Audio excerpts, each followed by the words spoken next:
राधे राधे सबैजनालाई। आज चाहिँ म बल्ल काम गर्दैछु है।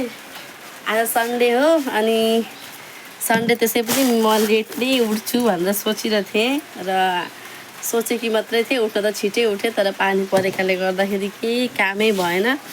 बल्ल किचनमा पसेको छु। आज चाहिँ म बल्ल काम गर्दैछु। यति पानी पर्यो नि बिहान, रातभरि चाहिँ पानी परेन अनि बिहानभरि चाहिँ पानी परे के परे र म चाहिँ भर्खर काममा लागिरहेको छु। सन्डे को लेट उठ्नुहुन्छ? एकदम सन्डे चाहिँ राम्रो लाग्छ नि। एकछिन ढिलो उठे पनि केही त्यस्तो इमर्जेन्सी छैन जस्तै लाग्छ। अब कहीँ जान ओर्न छैन भने चाहिँ। र अस्ति त डुलिहालेँ म मेरो सानीमासँग यताउता र कहीँ जान पनि थिएन आज। त्यही भएर एकछिन लेट काम थालेँ। एकछिन मोबाइल हेरेँ उठेर, पानी परिरहेको छ के गर्नु।